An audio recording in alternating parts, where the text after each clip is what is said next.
ठीक है। अब देखो नेक्स्ट टॉपिक है हमारा बैलेंस केमिकल इक्वेशन। ठीक है, अब ये सबसे इंपॉर्टेंट क्वेश्चन है। मतलब अगर हम पहले की बात करें कि जब हमारे वैसे एग्जाम होते थे, थियोरेटिकल सब्जेक्टिव क्वेश्चन आते थे हमारे, तो ये सबसे इंपॉर्टेंट क्वेश्चन होते थे। ठीक है, 3 नंबर में आते थे, लेकिन आज भी ये काफ़ी इंपॉर्टेंट है। ठीक है, क्योंकि हमेशा से ये इंपॉर्टेंट टॉपिक रहा। तो इसमें देखो है क्या कि a balance chemical equation is a chemical equation in which number of atom, ठीक है, is equal on the both side. कि देखो क्या है कि सपोज करो ये रिएक्टेंट और ये प्रोडक्ट है। ठीक है, तो यहाँ पे जितने रिएक्टेंट हो गए उतने हमारे वही केमिकल स्पीसीज हमारी प्रोडक्ट के अंदर भी होनी चाहिए। ठीक है, तो यहाँ पे अगर देखो ये अगर मैं इसकी बात करूँ, देखिए ये लड़का है बड़ा सारा, ठीक है, यहाँ पे अगर बात करें तो इधर क्या रखा हुआ है 2H2 + O2, तो H कितने हो गए यहाँ पे 2 और 2 4, कितने H है यहाँ पे 4, और ऑक्सीजन कितने यहाँ पे 2। ठीक है, अगर मैं इस तरफ बात करूँ तो इधर भी देखो क्या है, यहाँ पे 2H2 है, 2 पानी के मोलिक्यूल है, तो 2 2 ज़ा 4,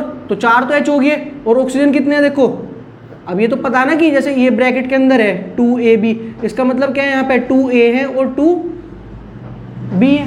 ठीक है, ये तो पता ना कि अगर ब्रैकेट के बाहर 2 है और अंदर 2 स्पीशीज है कोई भी, तो वो दोनों बराबर इक्वल इतनी होगी, क्योंकि हम मल्टीप्लाई करेंगे तो ब्रैकेट में पूरे में होगी।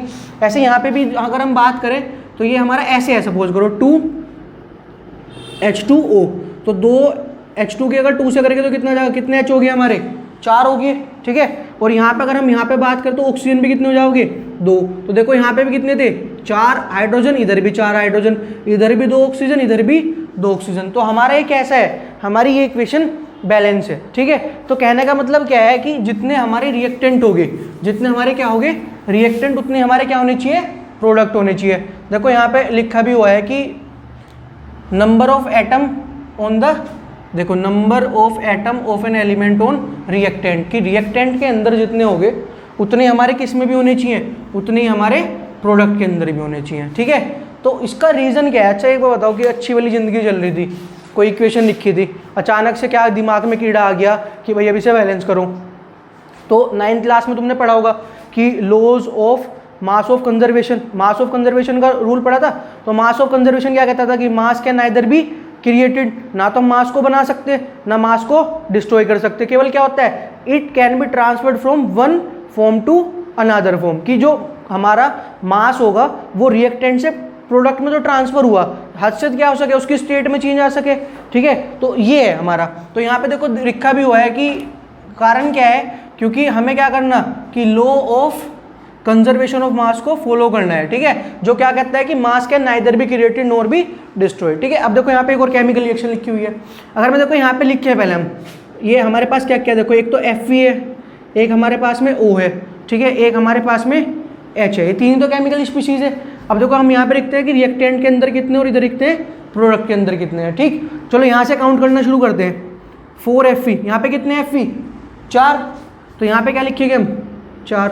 यहाँ पे देखो कितने हैं 2 दूनी 4, तो यहाँ पे कितने हो जाएंगे 4 हो गए। देखो सेम है ना भाई, जितने रिएक्टेंट के अंदर थे उतने ही प्रोडक्ट के अंदर भी है। अब यहाँ पे देखो ऑक्सीजन 3 दूनी 6, और इस वाले में देखो फिर वही ब्रैकेट वाला केस है, तो ये 2 कितने ऑक्सीजन हो गए यहाँ पे 2, तो यहाँ पे 6 + 2, ठीक है 8 हो गए। इधर आ जाओ, देखो ये ब्रैकेट के बाहर है यहाँ पे, तो कितना हो जाएगा 2 और 3, 3 दूनी 6, अच्छा यहाँ पे लिखना ना 6, और ये देखो ये पूरा का पूरा ऐसे है, तो एक तो इस वाले में 2 से मल्टीप्लाई होगी और एक 2 किससे मल्टीप्लाई करेगा, इससे करेगा, तो कितना हो जाएगा 6 + 2, ये भी कितना हो जाएंगे 8 हो गए। अब आ जाओ हाइड्रोजन में, हाइड्रोजन देखो यहाँ पे कितने हैं 2 दूनी 4, इधर कितने हैं 4, इधर देखो कितने हैं 2, तो ये रे, अब 2 की मल्टीप्लाई H2 में करेंगे तो कितना हो जाएगा यहाँ पे भी 4 हो जाएंगे। ठीक है, तो इस तरीके से हमें क्या पता चला कि ये वाली केमिकल इक्वेशन भी हमारी कैसी है बैलेंस फॉर्म में है पहले से। ठीक है, आगे बस उसमें अब देखो हम देखते हैं कि बैलेंस किस तरीके से करा जाएगा। अगर हमें कोई इक्वेशन बैलेंस करनी तो कैसे करेंगे।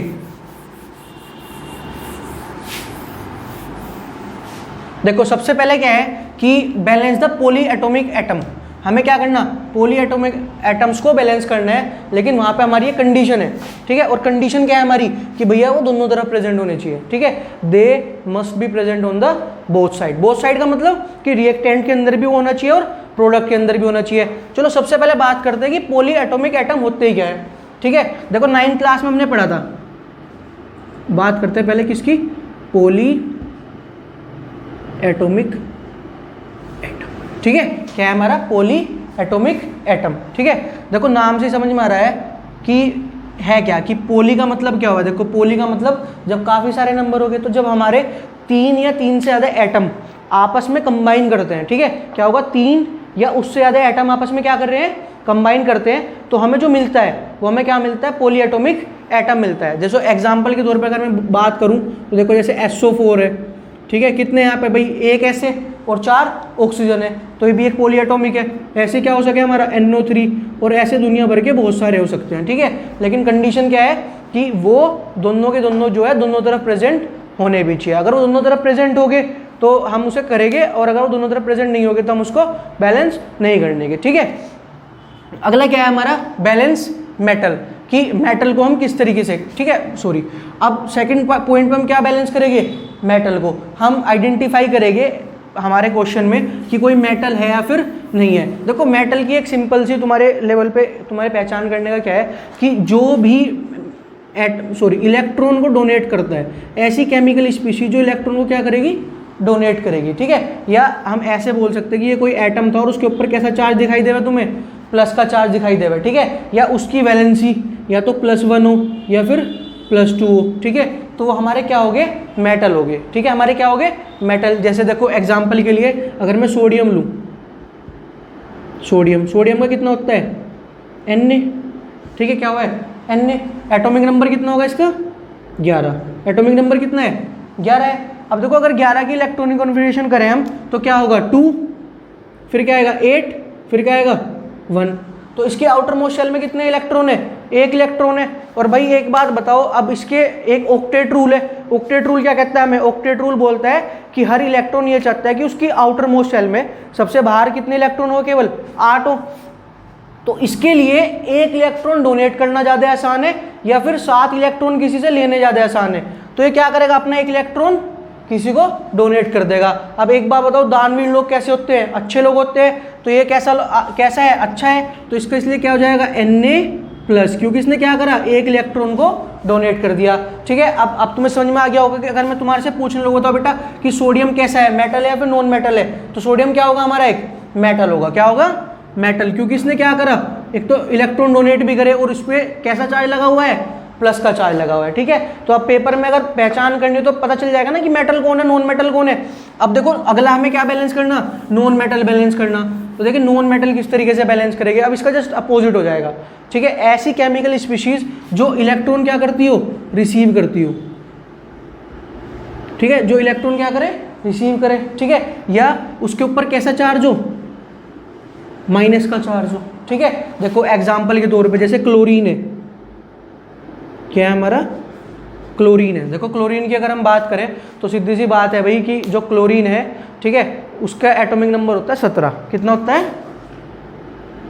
17 का देखो करते हैं 2 -2 करेंगे, कितने बच गए अब 15, फिर कितने आते हैं 8, फिर 8 गए तो कितने बचेंगे 7। तो आउटर मोस्ट शेल में कितने बचे, 7 बचे। अब ये 7 डोनेट करेगा या फिर किसी से 1 लेगा, ठीक है। या तो 7 क्या करेगा, डोनेट करेगा, किसी से 1 लेगा, लेकिन 7 डोनेट करना तो इतना आसान नहीं है, तो क्या करता है, किसी से 1 उधार ले लेता है। तो ये क्या करेगा, 1 इलेक्ट्रॉन किसी से उधार ले लेगा और अपनी ऑक्टेट को पूरा करेगा। इसलिए क्लोरीन के ऊपर कैसा चार्ज आता है, -1, ठीक है। कैसा होता है, -1। और उसका रीज़न क्या है, उसका रीज़न यही है क्योंकि इसने 1 इलेक्ट्रॉन किसी से रिसीव करा, ठीक है। अब यहाँ पे देखो बात क्या है कि अब तुम्हें जिसके भी ऊपर ऐसे माइनस का चार्ज लग जाए तो हमारा क्या होगा, नॉन मेटल होगा। वो हमारा क्या होगा, नॉन मेटल होगा। आई बात समझ में, ठीक है। तो अब ये हमारी एक नॉन मेटल स्पीशीज कैसे पता चलेगी कि जिसके ऊपर भी माइनस का चार्ज होगा वो हमारे नॉन मेटल हो गए, ठीक है। फिर हम बैलेंस किसको करेंगे, लास्ट में ऑक्सीजन करेंगे और सबसे लास्ट में हाइड्रोजन को बैलेंस करेंगे, ठीक है। और इस तरीके से हमारे कोई भी केमिकल इक्वेशन बैलेंस हो सकती है, ठीक है। देखो जो पीछे की इक्वेशन थी वो तो वैसे बैलेंस फॉर्म में थी, ये वाली देखो अगर मैं इसको ऐसे लिखूँ, इसे भूल जाओ अभी कि ये 4 हटा दो अभी यहाँ से, ठीक है। अगर मैं ये 4 हटा दूँ यहाँ पे, तो ये 4 हट गया हमारा, ये Fe बच गया यहाँ पे बस हमें, ठीक है। और ये हमारा क्या बच गया, ये O2 बच गया हमारा, और ये क्या बच गया, ये H2O बच गया हमारा, ठीक है। और ऐसे इधर की तरफ अगर हम बात करें तो ये 2Fe2 ये ऐसे ही छोड़ दो, ठीक है। तो अगर अब हम बैलेंस करने की कोशिश करें, ठीक है, अगर अब हम बैलेंस करें तो देखो सपोज करो कि सबसे पहले किसे बैलेंस करने के, पॉलीएटॉमिक आयन को। अब देखो इधर कोई पॉलीएटॉमिक है नहीं है, ठीक है। फिर इसके बाद में किसे बैलेंस करते हैं, मेटल को। तो मेटल यहाँ पे क्या है, Fe है हमारा। अब देखो यहाँ पे इधर तो अब देखिए अगर, तो इधर कितने Fe है, 1, और इधर कितने हैं, देखो 2 और 2 4, इधर कितने थे 4। तो इधर 4 बनाने के लिए हम किससे मल्टीप्लाई कर देंगे, 4 से मल्टीप्लाई कर देंगे। तो ये हमारे कितने हो गए, अब यहाँ पे 4 Fe हो गए, और इधर भी कितने Fe हैं, 2 और 2 4 Fe हैं, ठीक है। अब देखो आगे अगर हम बात करें, फिर इसके बाद में हम नॉन मेटल देखते हैं। कोई नॉन मेटल दिखाई दे रहा, नहीं, अभी फिलहाल तो कुछ नहीं है। फिर किसे करेंगे, ऑक्सीजन को। इधर देखो कितने, 2 और 1 3, इधर देखो कितने हैं, 3 और 1 4, ये नहीं, देखो 3 दूनी 6, 6 और 2 8, और इधर कितने हैं, 3 है। तो हमने क्या करा, इधर भी 2 से इधर 3 से कर दी, और इधर किससे कर दी, 2 से। अब देखो इधर कितने हो गए, 3 दूनी 6, और इधर 2, 6 और 2 कितने हो गए, इधर 8 हो गए। और इधर देखो कितने हैं, अब 3 दूनी 6 और 2 8, ठीक है। इसके बाद में किसे बैलेंस करेंगे, हाइड्रोजन को बैलेंस करेंगे। अब देखो हाइड्रोजन इधर कितने हैं, 2 दूनी 4, और इधर भी कितने हैं, 2 दूनी 4, ठीक है। तो ये एक बात ध्यान रखना कि जब हम इक्वेशन को बैलेंस करते हैं तो वो हमें कैसे करना है, वो हमें सीक्वेंस की फॉर्म में करना है। सीक्वेंस की फॉर्म इन द मतलब क्या है, सीक्वेंस का मतलब क्या है कि सबसे पहले पॉलीएटॉमिक आयन को करेंगे, कब, जब वो दोनों तरफ प्रेजेंट होंगे। फिर उसके बाद में हम मेटल को बैलेंस करेंगे, फिर उसके बाद में हम नॉन मेटल को बैलेंस करेंगे, उसके बाद में हम ऑक्सीजन को बैलेंस करेंगे, ठीक है। उसके बाद में हम हाइड्रोजन को बैलेंस करेंगे। और जब हम ऐसी सीक्वेंस वाइज हम सारी चीज़ को बैलेंस कर देंगे तो हमारी जो इक्वेशन है वो पूरी तरीके से बैलेंस हो जाएगी, ठीक है। आगे बात समझ में। चलिए अब नेक्स्ट टॉपिक पे चलते हैं। नेक्स्ट टॉपिक है हमारा टाइप्स ऑफ रिएक्शन। अब हमारी जो रिएक्शन है वो कितने प्रकार की होती हैं, देखिए काफ़ी बहुत सारे तरीके हैं, लेकिन कुछ ये खास हम यहाँ पे पढ़ने वाले हैं, ठीक है। 1 बाय 1 हम एक एक करके हम इनको पढ़ना शुरू करेंगे। देखिए सबसे पहले हमारा क्या है, कम्बिनेशन रिएक्शन, ठीक है। सबसे पहला है कम्बिनेशन रिएक्शन। देखो कम्बिनेशन रिएक्शन नाम से समझ में आ रहा कि किसी भी चीज़ को कंबाइन कर देना इज कॉल्ड एज कम्बिनेशन। मतलब किसी चीज़ को जोड़ के लिख दो, जोड़ के जो बनाया जाएगा। जैसे यहाँ पे एक केमिकल स्पीसीज थी ए, एक केमिकल थी बी, ये हमारे रिएक्टेंट थे। ए और बी आपस में मिलके क्या बनाया, ए बी। तो ये ए और बी कंबाइन होकर क्या बना दिया, ए बी बना दिया। तो इसको हमने क्या बोला, कम्बिनेशन रिएक्शन बोला, ठीक है। अब यहाँ पे देखो क्या है, व्हेन 2 और more reactant undergoes the chemical reaction, कि जब 2 या 2 से ज़्यादा आपस में कंबाइन करेंगे, जरूरी नहीं कि 2 ही हो, 2 से ज़्यादा भी हो सकते हैं, ठीक है। लेकिन जब वो कंबाइन करेंगे तो एक ही प्रोडक्ट बनना चाहिए। क्या बनना चाहिए, हमारा एक ही प्रोडक्ट बनना चाहिए। तो जब एक ही प्रोडक्ट बनेगा तो उसको हम क्या बोलते हैं, कम्बिनेशन रिएक्शन बोलते हैं। जैसे कि बर्निंग ऑफ कोल, कि जैसे कोयला जब जलता है तो उसको हम क्या बोलते हैं, कम्बिनेशन रिएक्शन, ठीक है। अब देखो अगला है हमारा डीकम्पोजिशन रिएक्शन। अब ये जस्ट अपोजिट है कम्बिनेशन रिएक्शन का। इसमें देखिए क्या हुआ कि ए बी एक रिएक्टेंट था, उसको हमने किसी भी फॉर्म में एनर्जी प्रोवाइड करा दी। क्या प्रोवाइड करा दी, एनर्जी। और जैसे ही इसको एनर्जी प्रोवाइड कराई, ये क्या हो गया, 2 केमिकल स्पीशीज में टूट गया, एक तो ए में और एक बी में, ठीक है। क्या हो गया, एक ए में और एक बी में टूट गया, जैसे, ठीक है। अब यहाँ पे देखिए कि when reactant on application of energy, बेटा ये बहुत ज़रूरी है, ये पेपर में पूछा जा सकता है कि अगर हमें किसी भी केमिकल स्पीशीज को तोड़ना है तो सबसे जो मेन है वो क्या है, हमारा यहाँ पे सबसे मेन क्या है कि हमें उसे एनर्जी देनी पड़ेगी। और एनर्जी की फॉर्म कुछ भी हो सकती है, वो हीट हो सकती है, वो लाइट हो सकती है, वो इलेक्ट्रिसिटी हो सकती है, ठीक है। वो क्या करेगा, उसको ब्रेक डाउन करके किस में कन्वर्ट कर देगा, प्रोडक्ट के अंदर कन्वर्ट कर देगा, ठीक है। तो ऐसी रिएक्शंस को हम क्या बोल रहे हैं, डीकम्पोजिशन रिएक्शन बोलते हैं, ठीक है। क्या बोलते हैं, डीकम्पोजिशन रिएक्शन, ठीक। अब देखो यहाँ पे क्या है कि such reactions absorb involving the absorption of heat, हमेशा क्या होगा कि ये पहले हीट को एब्जॉर्ब करेंगे। तो ऐसी जो रिएक्शंस होती हैं, अभी हम आगे पढ़ने वाले हैं वैसे एंडोथर्मिक और एक्सोथर्मिक क्या होगा, लेकिन ऐसी रिएक्शन जो हीट को एब्जॉर्ब करती हैं उसको हम बोलते हैं एंडोथर्मिक। या ऐसी रिएक्शन जिसको हीट देनी पड़े वो भी क्या होगी, एंडोथर्मिक होगा, ठीक है। ये देखिए ये 2AgCl था हमारा यहाँ पे, 2AgCl, Cl, ठीक है। इसको हमने क्या दी, सनलाइट दे दी, यूवी रेज दे दिया हमने इसको, ठीक है। तो उसको देने के बाद में क्या हुआ कि जो सिल्वर था वो हमारा अलग हो गया और जो हमारी क्लोरीन थी वो गैस हमारी अलग हो जाएगी, ठीक है। तो ये हमारा क्या हो गया यहाँ पे 2AgCl को जब हमने यूवी रेज दी तो वो क्या हो गया, दो अलग अलग केमिकल स्पीशीज में टूट गया, जैसे कि 2Ag + Cl2, ठीक है। देखो अगर वैसे तुम्हें याद ना हो तो एक बार सोचो कि अगर कोई जोड़ा है, ठीक है, कोई गर्लफ्रेंड बॉयफ्रेंड है, ए और बी गर्लफ्रेंड बॉयफ्रेंड है, और हमें इनका तलाक कराना, तो तलाक कराने के लिए क्या करना पड़ेगा, हमें इनके ज़िंदगी में क्या लगानी पड़ेगी, आग लगानी पड़ेगी। और जब इनकी ज़िंदगी में आग लगेगी तो ये क्या हो जाएगी, दोनों एक दूसरे को टाटा बाय बाय करके चले जाओगे, ठीक है। तो ऐसे यहाँ पे क्या हुआ कि ए और बी गर्लफ्रेंड थे, ए और बी गर्लफ्रेंड बॉयफ्रेंड थे, हमने इसको क्या दिया, हमने इसको आग लगा दी, हीट दे दी, किसी भी फॉर्म में हीट दे दी। अब वो तड़का कैसे भी लगा सको तुम, ठीक है। और लगाने के बाद में क्या हुआ, ये प्रोडक्ट और रिएक्टेंट और प्रोडक्ट के अंदर टूट गए, ठीक है। तो ये हमारी कौन सी रिएक्शन होगी, डीकम्पोजिशन रिएक्शन होगी, ठीक है। आगे बात समझ में। अब देखो अगली क्या है हमारी, डिस्प्लेसमेंट रिएक्शन। देखो डिस्प्लेसमेंट में क्या होगा भैया, डिस्प्लेसमेंट भी बहुत आसान है।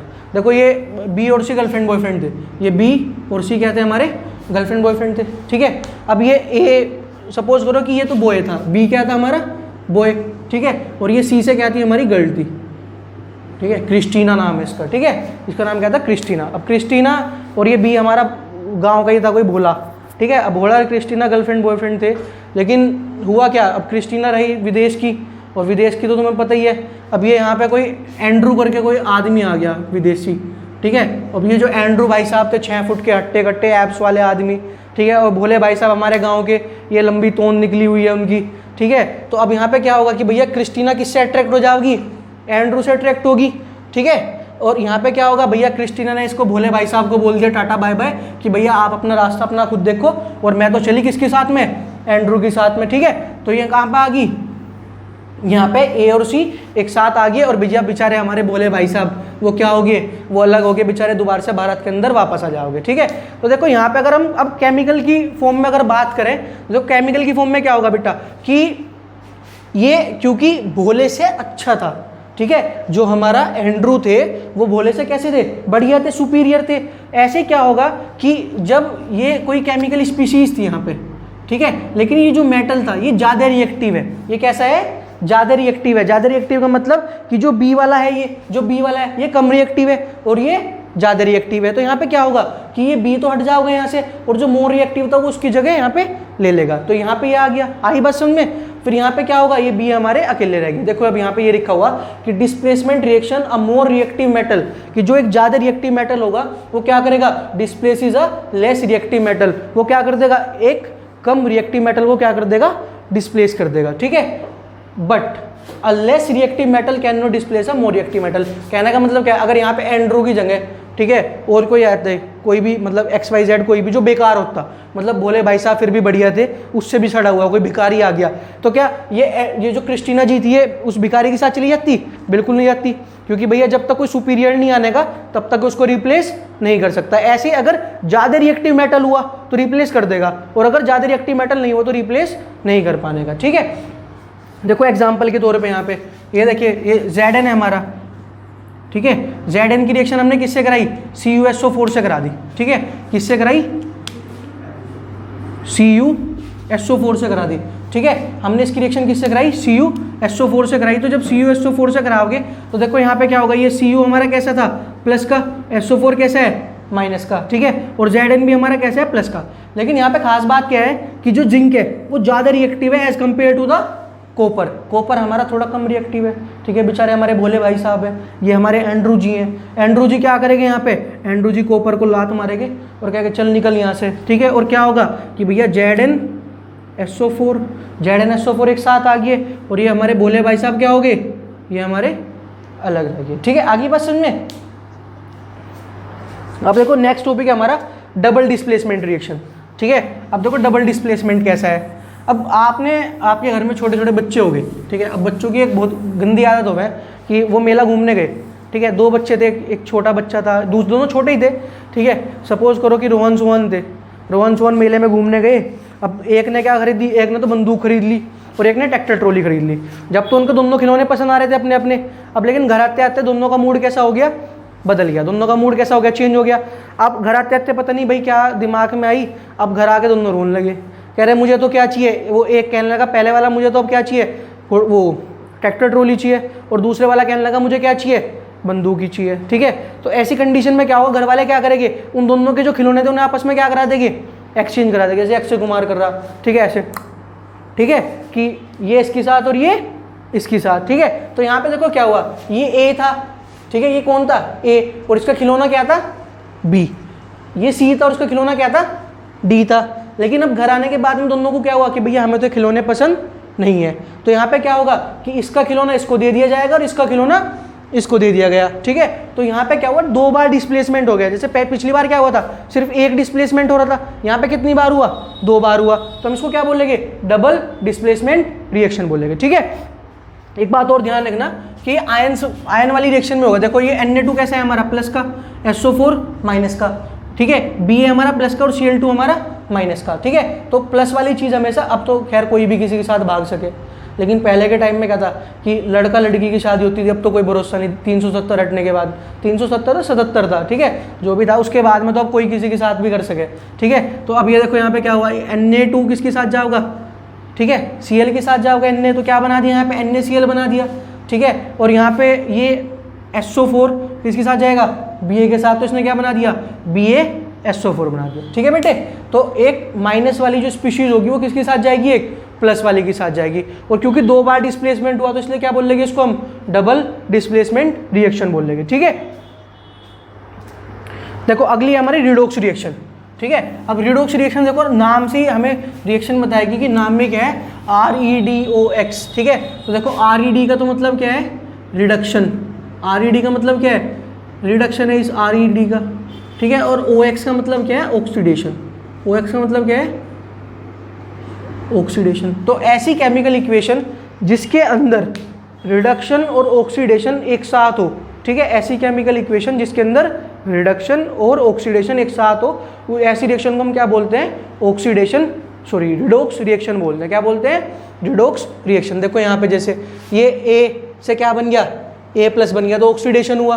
ठीक है, B से क्या बना, B नेगेटिव बना। देखो ये A से क्या बना, यहाँ पे A+ बना, और ये हमारा यहाँ पे क्या हुआ, ऑक्सीडेशन हुआ। ठीक है, और ये हमारा B से क्या बन गया, B नेगेटिव बना। ठीक है, तो ये हमारा क्या हुआ, रिडक्शन। तो एक ही रिएक्शन के अंदर ऑक्सीडेशन भी हो रहा है और रिडक्शन भी हो रहा है, तो हम इसको क्या बोल लेंगे, रिडॉक्स रिएक्शन बोल लेंगे। देखो अब पता कैसे चलेगा कि ऑक्सीडेशन हुआ या फिर रिडक्शन हुआ। देखो सबसे पहले क्या है कि सब्सटेंस लूज इलेक्ट्रॉन, कि इलेक्ट्रॉन क्या होगे, कम हो जाओगे। ठीक है, जैसे सपोज करो जब Na था तो Na में कितने इलेक्ट्रॉन थे, 11, और जब Na+ हो गया था तो उसका मतलब कितना था, 1 इलेक्ट्रॉन तो क्या कर चुका था, डोनेट कर चुका था, तो अब कितने बचे यहाँ पे, 10। तो इसने क्या कर दिया, देखो लूज इलेक्ट्रॉन, तो इसने क्या करे, अपने इलेक्ट्रॉन कम कर दिए। तो Na से अब क्या बन गया, Na+, तो यहाँ पे क्या होगा, ऑक्सीडेशन होगा।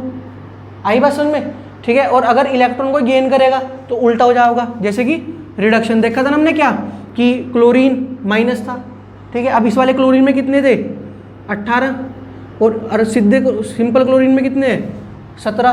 तो इसने क्या करा, इलेक्ट्रॉन को गेन कर लिया। इलेक्ट्रॉन क्या करे, इसने गेन करे, तो क्या होगा, हमारा रिडक्शन होगा। ये समझ में आ गया, ऑक्सीडेशन रिडक्शन। और भी कुछ कंडीशन है कि ऑक्सीजन जाके लग जाए, ऑक्सीजन लग जाए, हाइड्रोजन को वो रिमूव कर दे अपने से। ठीक है, यहाँ पे उल्टा हो जाएगा कि ऑक्सीजन को लूज कर दे या फिर गेन कर ले किसको, हाइड्रोजन को। ठीक है, तो ऐसी कंडीशन। अब देखो 2 टर्म हो रहा है हमारी, ऑक्सीडाइजिंग एजेंट और रिड्यूसिंग एजेंट में क्या अंतर है। देखो एक होता है इन्वेस्टिगेटिंग ऑफिसर। ठीक है, इन्वेस्टिगेटिंग ऑफिसर पता होगा तुम्हें क्या हुआ है, कि जो क्या करता है, इन्वेस्टिगेशन करता है। ठीक है, तो जैसे इन्वेस्टिगेटिंग ऑफिसर का काम है इन्वेस्टिगेशन करने का, ऐसे ही ऑक्सीडाइजिंग एजेंट का काम क्या है, ऑक्सीडेशन करने का। क्या कराएगा ये, ऑक्सीडेशन कराएगा। क्या कराएगा, ऑक्सीडेशन। किसी दूसरे को क्या कराएगा, अच्छा देखो इन्वेस्टिगेटिंग ऑफिसर का मतलब क्या है, जो छानबीन करता है। अब छानबीन करने वाला किसकी छानबीन करेगा, अपनी करे नहीं ना, किसी दूसरे की करता है जिसकी वो इन्वेस्टिगेशन करेगा। ठीक है, तो जब इन्वेस्टिगेशन करेगा तो अब यहाँ पे क्या है, ऑक्सीडाइजिंग एजेंट है, तो ये क्या करेगा, ऑक्सीडेशन करेगा। लेकिन किसका ऑक्सीडेशन करेगा, किसी दूसरे का करेगा। जैसे इन्वेस्टिगेटिंग ऑफिसर किसी दूसरे की इन्वेस्टिगेशन करेगा, ऐसे ही ऑक्सीडाइजिंग एजेंट किसी दूसरे का ऑक्सीडेशन करेगा। देखो यहाँ पे लिखा भी हुआ कि ऑक्सीडाइज अनदर सब्सटेंस, किसी और सब्सटेंस को क्या करेगा, ऑक्सीडेशन कराएगा। ठीक है, आगे बात समझ में। अब यहाँ पे देखो क्या है, रिड्यूसिंग एजेंट में क्या होगा, ये दूसरे को क्या कराएगा, रिड्यूस कराएगा। ध्यान रखना ये दूसरे को ऑक्सीडाइज कराता है और खुद अपने आप, ठीक है, अपने आप क्या होगा, अपने आप रिड्यूस हो जाता है, अपने आप क्या होगा, रिड्यूस। ठीक है, ये वाला दूसरों को तो क्या करा होगा, रिड्यूस, और खुद क्या हो जाएगा, ऑक्सीडाइज हो जाएगा, खुद क्या होगा, ऑक्सीडाइज होगा। आगे बात समझ में, ठीक है। यहाँ पर लिख भी रखा कि reduces another substance and self get oxidise, अपने आप क्या होगा, ऑक्सीडाइज होगा। यहाँ पे सेल्फ गेट रिड्यूस, अपने आप क्या होगा, रिड्यूस होगा। ठीक है, तो ऐसी जो रिएक्शंस होगी जिसके अंदर ऑक्सीडेशन और रिडक्शन एक साथ देखने के लिए मिलेगा, उसको हम क्या बोलेंगे, ऑक्सीडेशन, सॉरी रिडॉक्स रिएक्शन बोलेंगे। ठीक है, और ये समझ में आ गया होगा कि ऑक्सीडेशन क्या है, रिडक्शन क्या है, ऑक्सीडाइजिंग एजेंट क्या है। ठीक है, तो ये हमारे सारे इस तरीके से हो गए।